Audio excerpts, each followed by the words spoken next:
Alrighty, hello everybody and welcome to a somewhat unusual Fractal art stream. Today we're actually going to be going over the math behind iterated function systems and how they work. I'm going to be leading everybody through a little presentation on metric spaces and on all of the relevant theorems that come into what make iterated function systems work and how we get the results that we do in fractal art systems like Chaotica.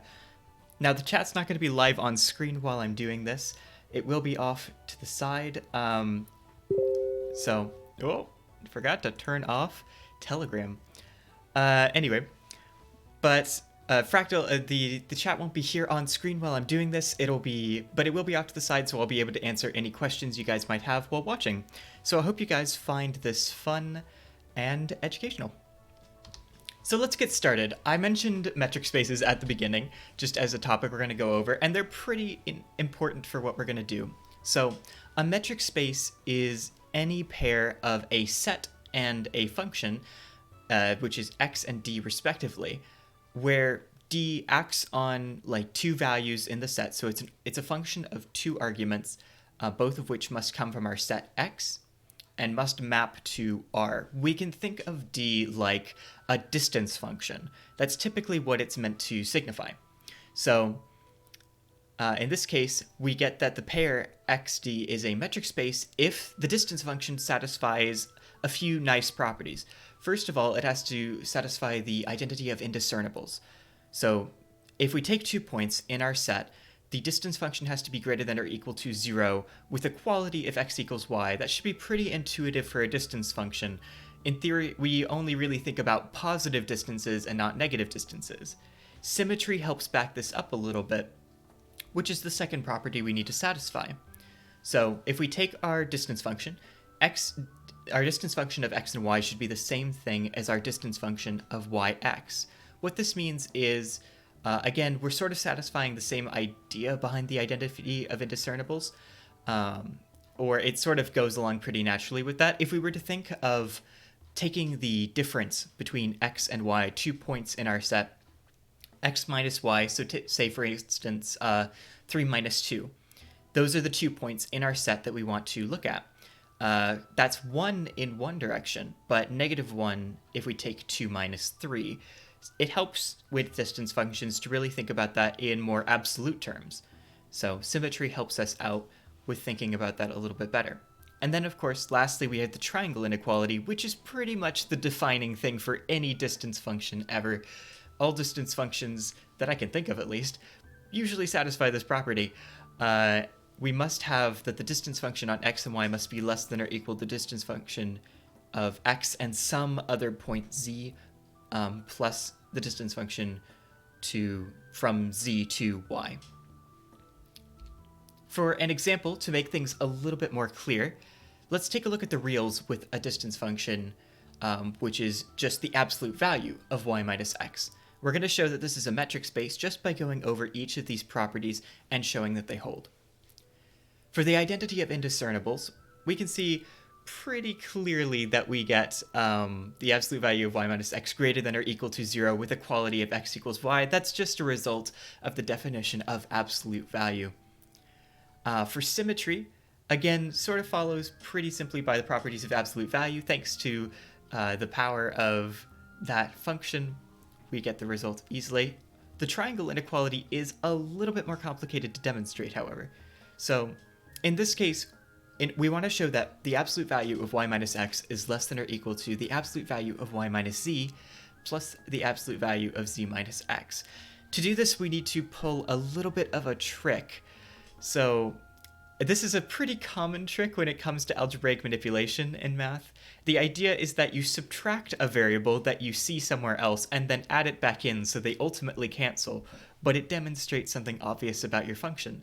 In this case, the absolute value of y minus x is obviously equal to the absolute value of y minus z plus z minus x, which follows pretty simply then must be less than or equal to the absolute value of y minus z plus the absolute value of z minus x, just by properties of the absolute value function.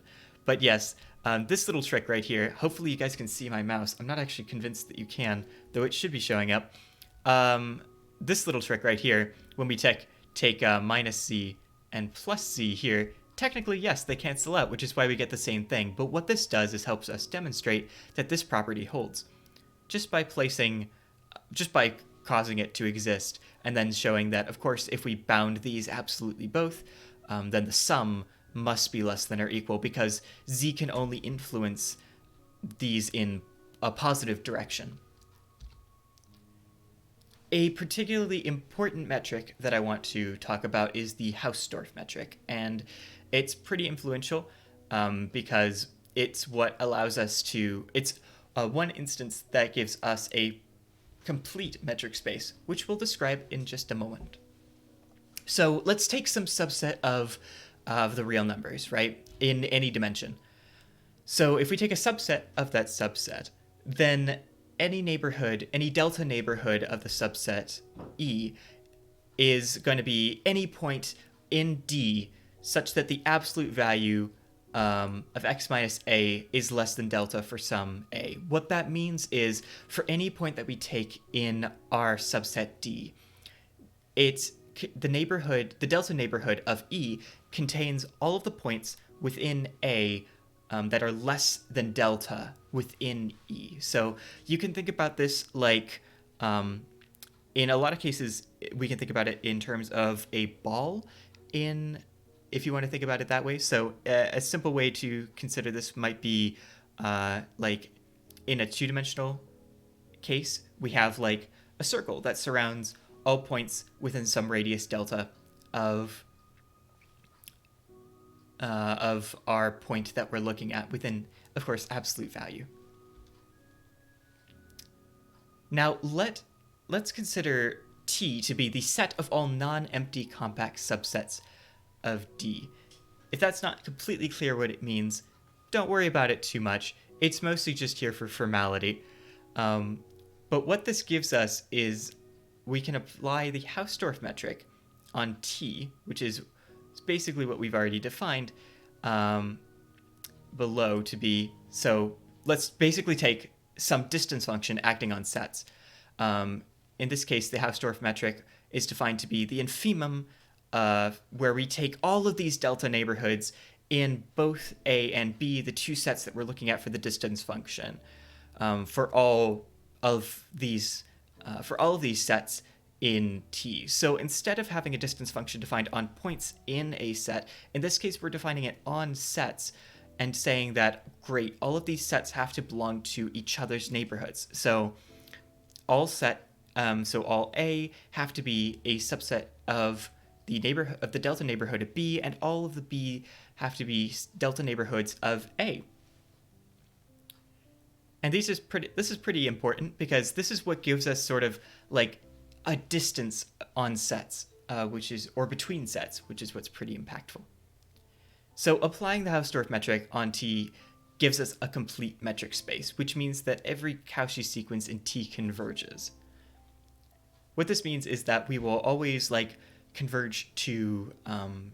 will always have convergence of series and sequences within the space that we're looking at, which is pretty useful, but we'll talk about why in just a moment. For now, let's talk a bit about what contraction mappings are. So let's say we have some metric space, right? We have some set and we have some distance function. Let's have f be some map from the set to the set, so it stays within it.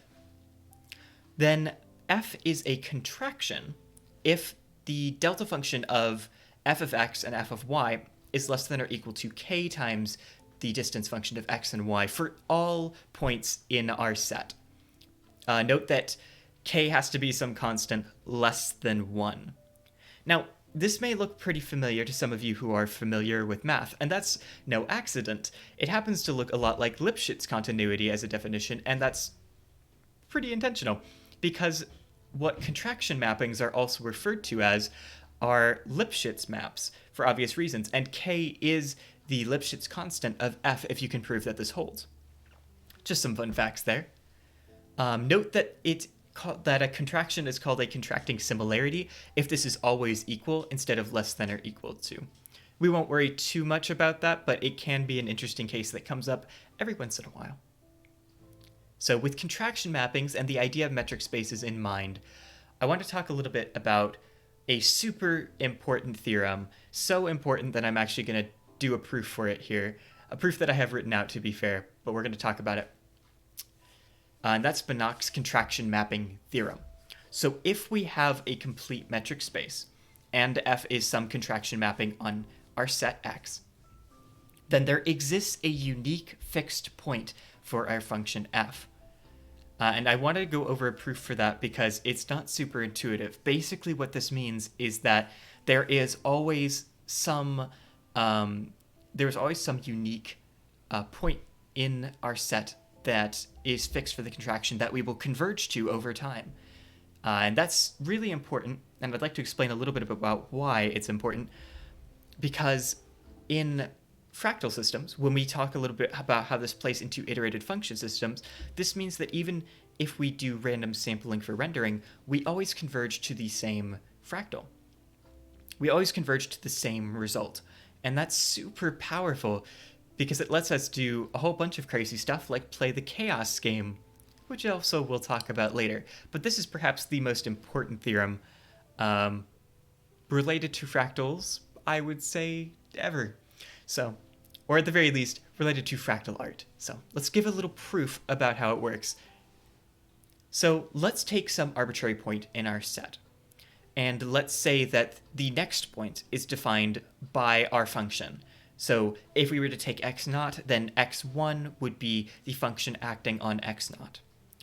Then we can take our distance function between both of these points, x, like the next point and the point we're currently looking at in the sequence.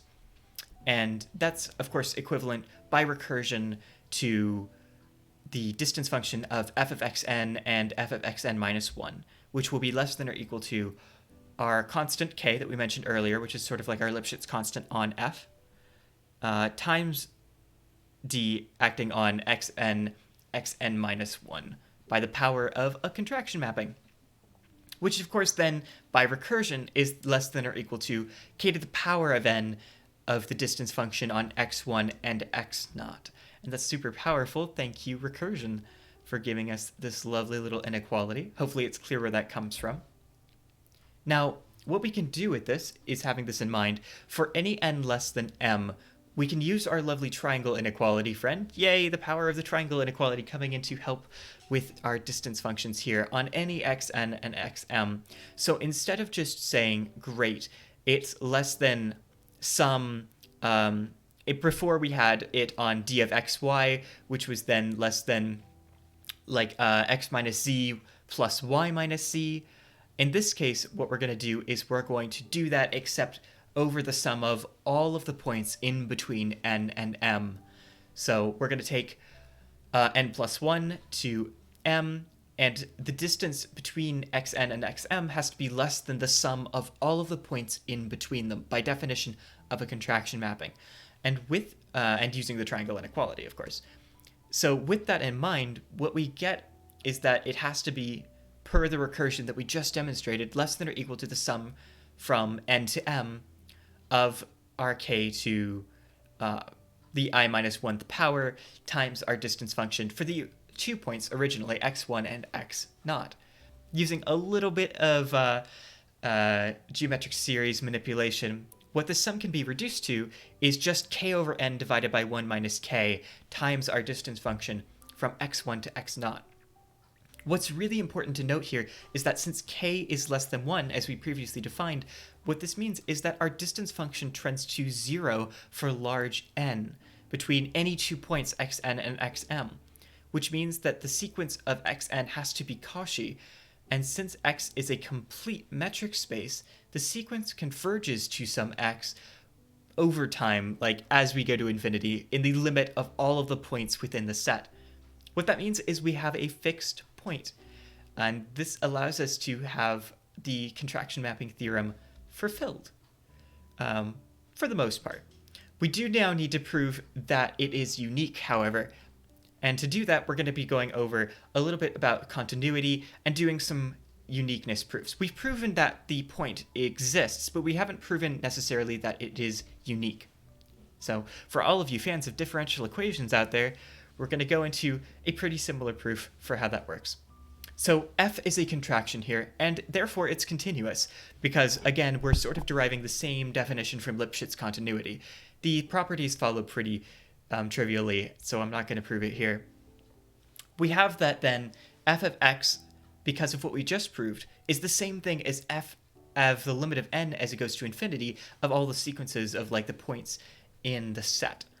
We can sort of take that limit out and say, great, the limit of n as it goes to infinity of f of xn, and then by the definition of our contraction mapping, the limit of n as it goes to infinity of xn plus 1, which is just the same as being the point x. So effectively, f of x is just x. So x is a fixed point. We sort of already basically had that here, but it's good to sort of reiterate that. And now we need to talk about why it's unique. And this is just going to be a simple proof by contradiction, as you might often see in a differential equations proof. So assume to the contrary there exists some fixed point y.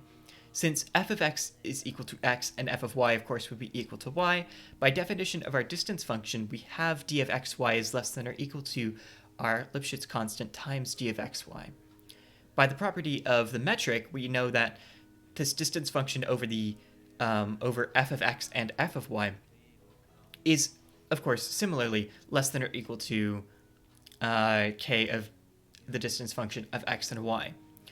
Of course, this implies that x must be equal to y, because we've proven that f of x is x and f of y is y.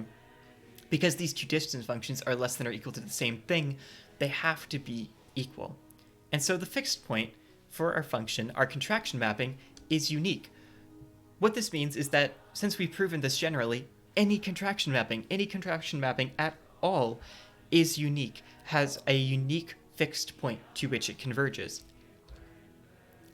How does this play into iterated function systems, though? And this is one of the key things that we're going to be talking about. We've finally gotten around to the topic for today, which is what iterated function systems are and the magic of how they work.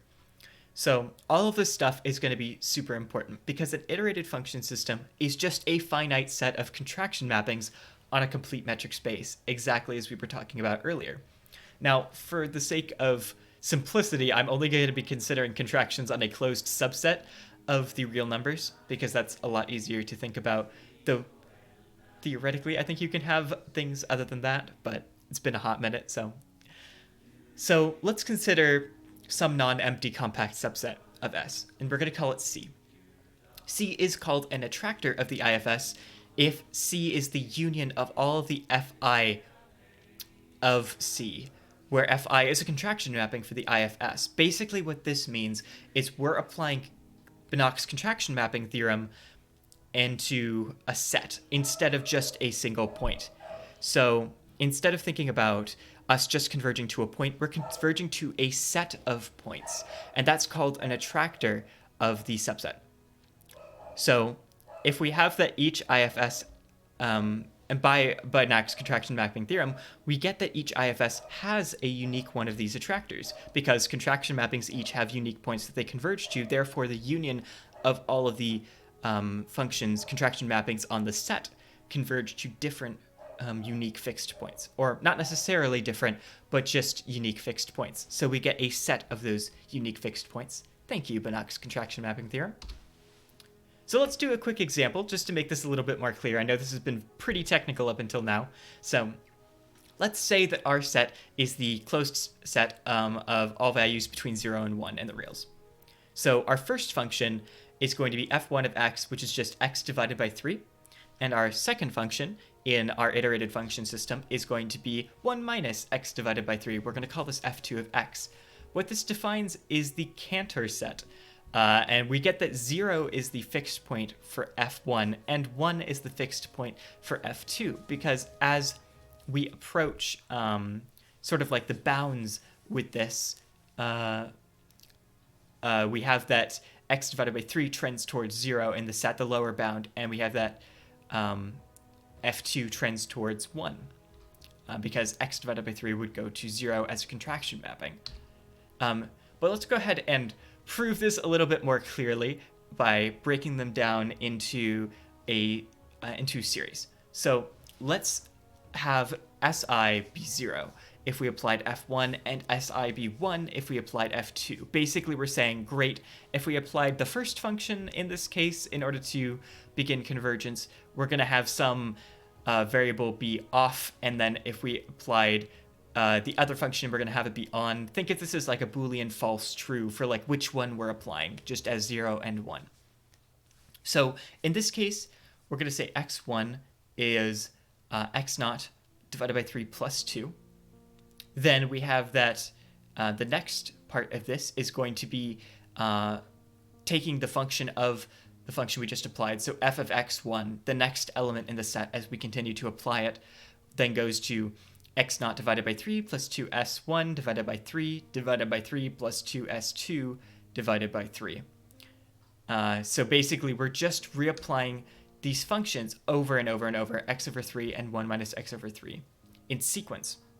We do this forever, or continually, and we eventually converge into something that looks a bit like a Taylor series, or many one of series you've probably seen in the past, which is that we take all sequences of xn as x0 divided by 3 to the power n plus 2s1 divided by 3 to the power n plus 2s2 divided by 3 to the power n minus 1, and this continues so on and so forth. The important part is that as n goes to infinity, as I mentioned earlier, the first term goes to 0, so the limit of n in the infimum of this set means that we just have the sum of all of the SI, basically whether or not we used one function or the other, divided by 3 to the power I. So we just sort of have an alternating set, if you will, between all of these sums of 2/3, or 2 to the 3 power, 2 divided by the 3 power of I. So what this means is that when we take the union of both F1 and F2, we get the attractor of the IFS, which is the Cantor set. So if we take some initial condition, some point in 0 to 1, and we iterate, choosing from both F1 and F2 with equal probability, and we're doing this randomly, then the orbit is going to be attracted to the Cantor set. Basically what this means is that it just converges to the Cantor set. So after a ton of iterations and a variety of like different initial points, so we might choose 0, we might choose 1, then 1/2, then 0.25, we will eventually form the Cantor set completely. Now, before I go on, actually, you might say, wow, this sounds pretty similar to how we see fractals render in Chaotica, and that's not an accident. This is kind of how the chaos game is played. We have a set of functions in our iterated function system, and we choose from them with various probabilities. These are the selector weights that we've talked about a ton on stream.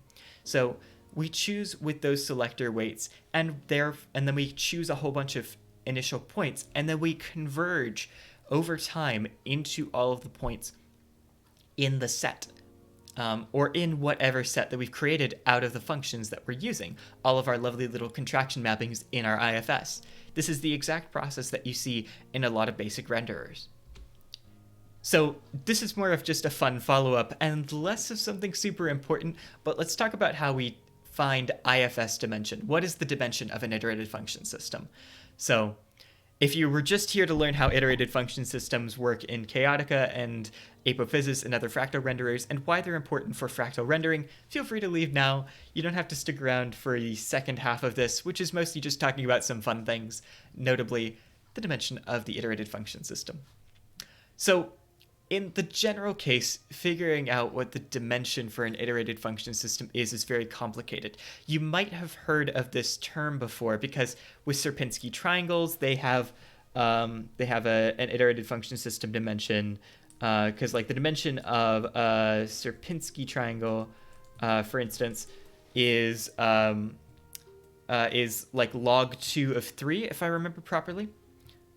And then like there are dimensions for all fractals. All fractals have some fractal dimension, and IFS dimension is just a slight generalization of that. So by definition, what an IFS is a whole bunch of similarity contractions, right? That satisfy the open set condition if there's a bounded open set V such that the union of all of our contraction mappings is a subset of V. That's a slightly more formal way of saying basically everything we just talked about. Now, let's say we have some iterated function system. It's just similarity contraction. So instead of that less than or equals to on our distance function, we just have equality. Then we can take a whole bunch of scaling factors, which are like for each of our similarity contractions, and then our attractor of the set. So basically what we converge to over time from our iterated function system, we're going to call that A.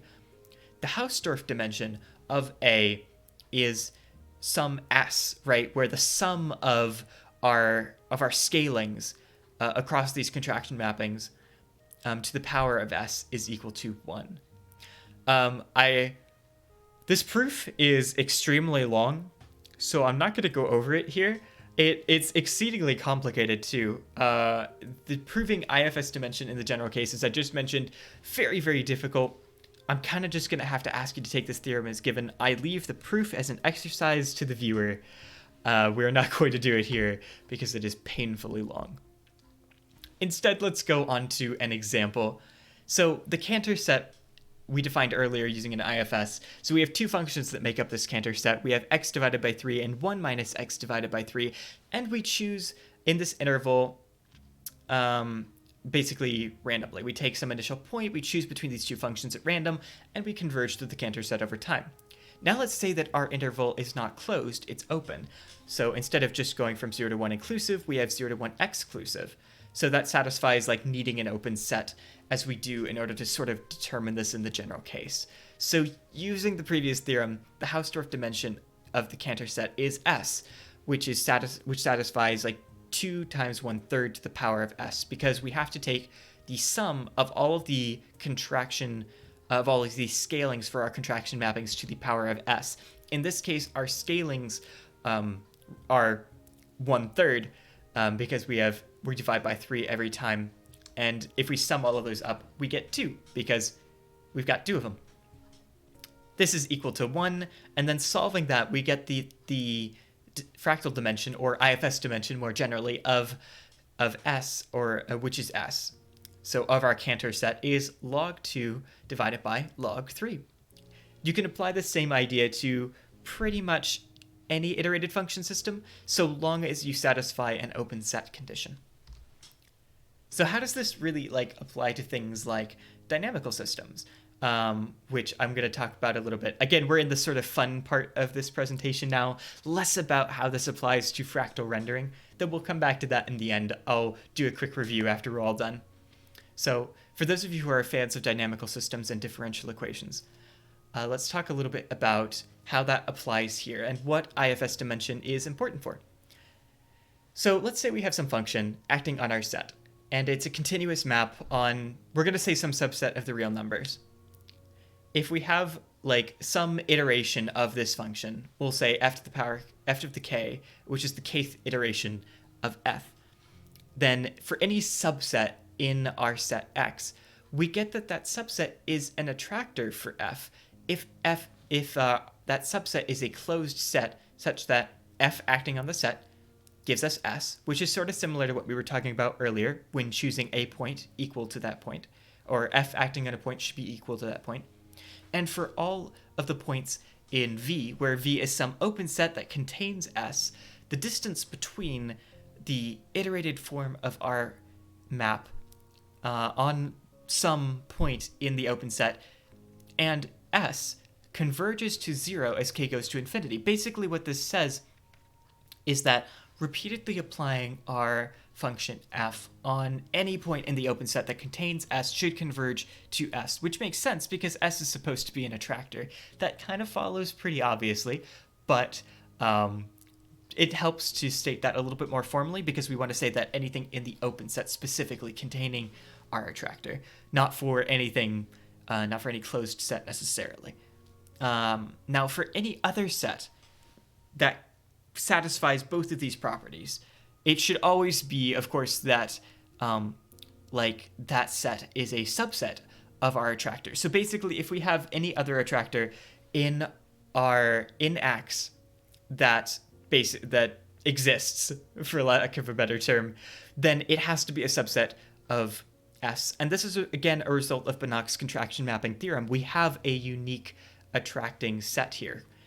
So we have one attractor, and any other attractor that exists is going to be a subset of that attractor.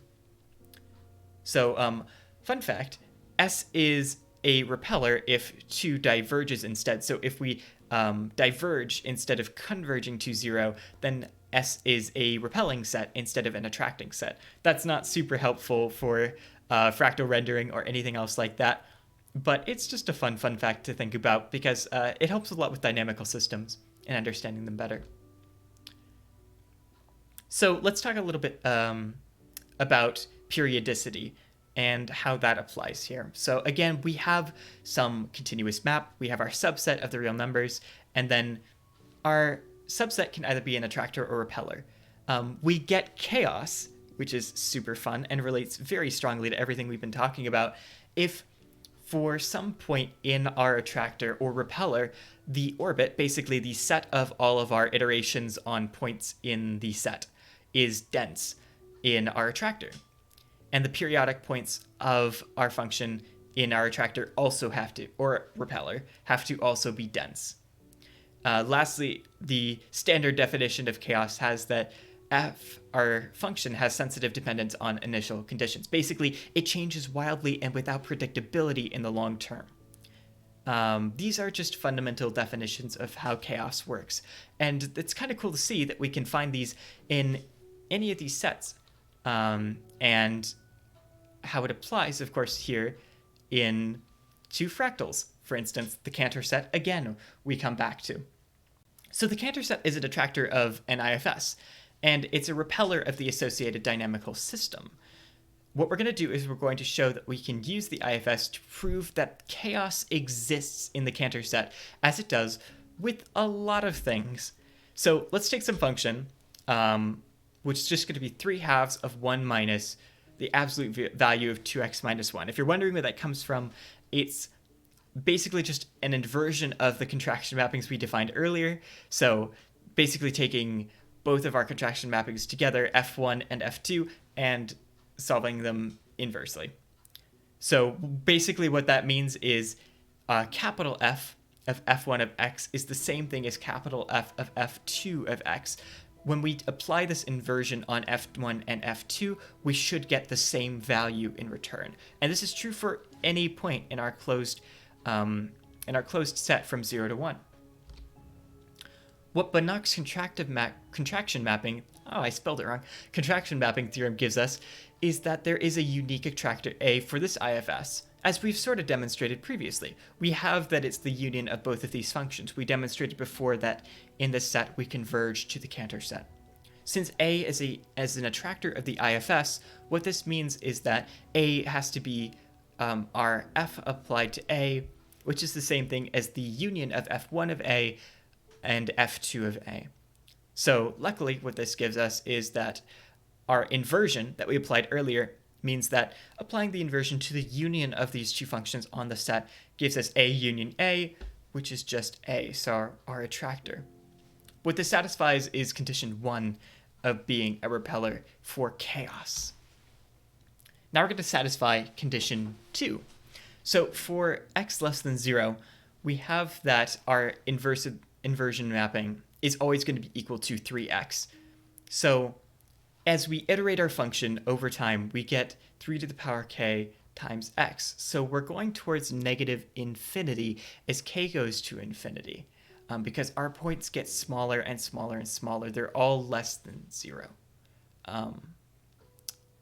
And we know, that, of course, that this is a contraction mapping, so it'll always like converge somewhere. But in this case, we go towards negative infinity as all of our points get progressively more negative. Now for x greater than 1, we have that our inversive mapping is equal to 3 times 1 minus x, which we can prove, but it's just a bunch of algebraic manipulation. So in this case, f of x is less than 0 for all x greater than 1, which kind of just brings us back to the exact same case we had before, because we've proven this for our lovely little contraction mapping. We just get to the first case of x less than 0. What's important to note here is that for any point that's not in our attractor, What this implies is that repeated iterations of our contraction mapping are not in the closed set of 0 to 1, since f can't be the union of all of the contractions that we have.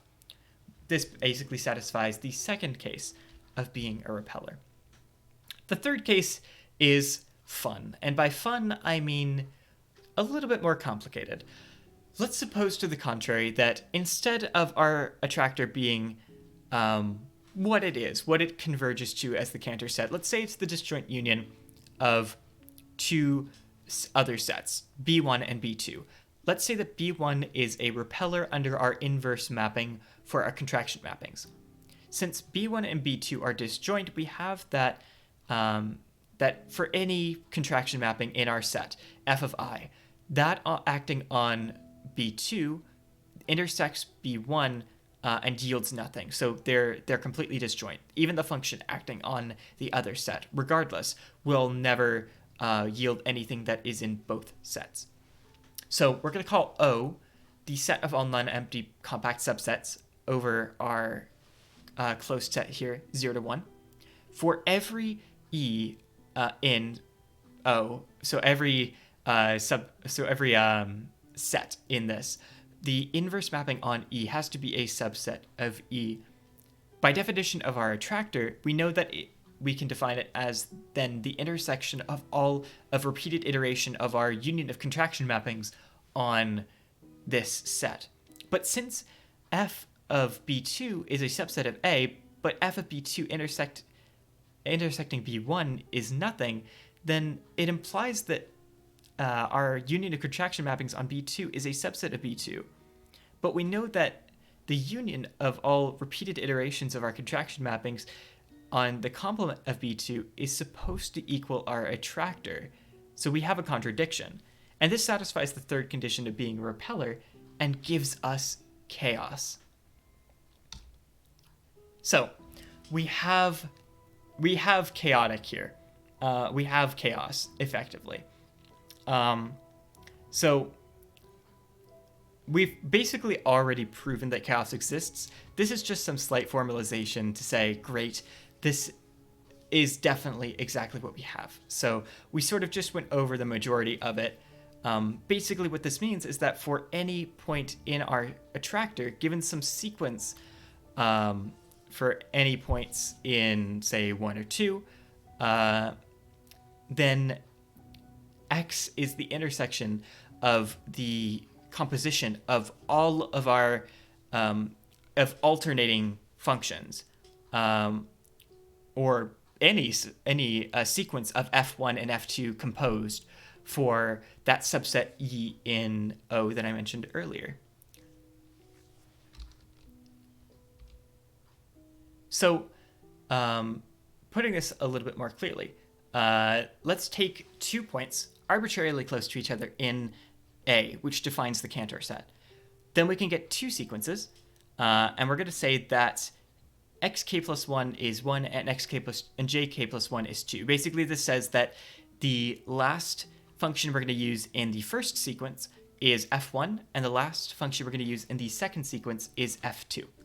Then taking the repeated iterations of the union of both of those, of our contraction mappings for any point, for our point xi, yields a point defined over f1 and then the continuation of the sequence, which would be from 0 to 1/3, since ik plus 1 uses f1, which we know is x divided by 3.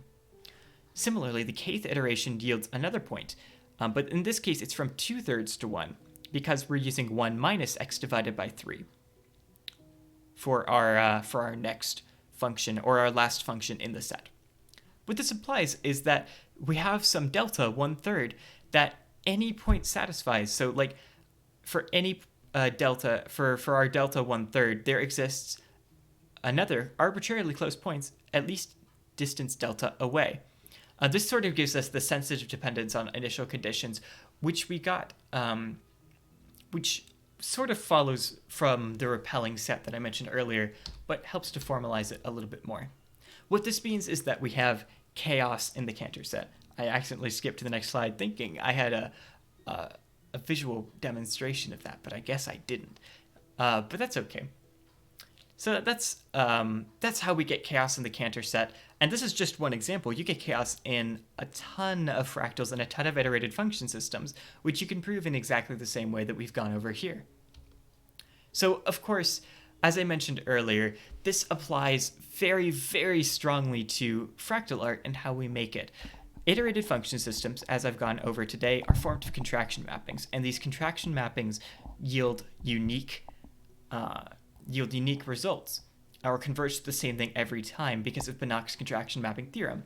So the image that you see on the right, of course, is a fractal nebula. The reason we get a fractal nebula and not some mess of noise is because we have a unique attractor that is defined by our iterated function set, which is defined, of course, by our iterators and the transformations that we select with random probabilities in order to make our lovely little fractal here.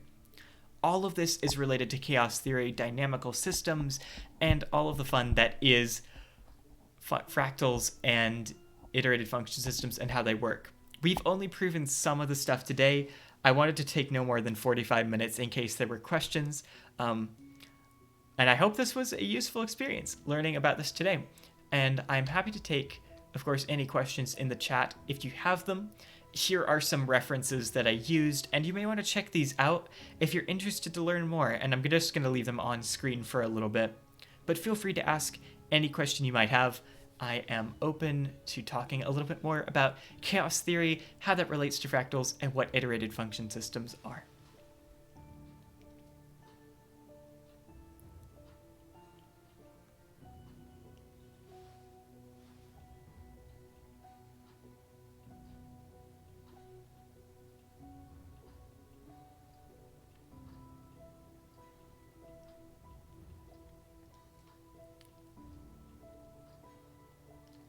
What's your favorite iterated function system?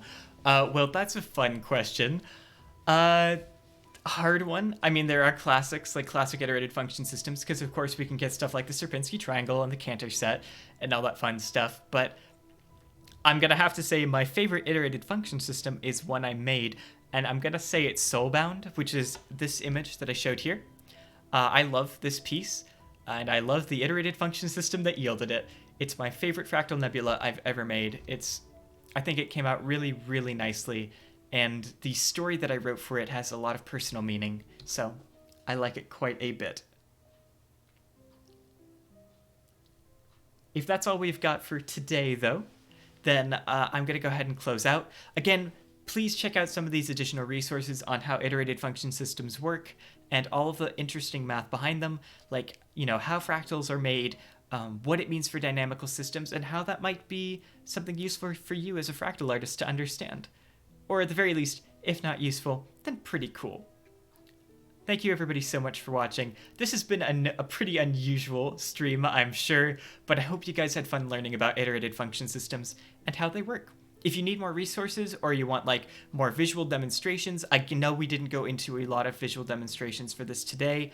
A lot of this was very math heavy, but if you need further explanations or want some images, anything visual to help back this up, I am more than happy to provide you anything. Just contact me via Discord or Twitter, however you want. All of the information is in the About section below. Thanks for watching. It's been great having you here, and I'll talk to you next time. Bye-bye! Speaking of which, before I completely close out, the Dark Souls stream, that's tomorrow, and it's going to be from 9 to 11. We've moved it back an hour just because it's slightly more convenient for me. So 9 to 11 Eastern time. Come check it out. I die a lot. It's been a lot of fun. Now for real. Bye-bye. See you next time.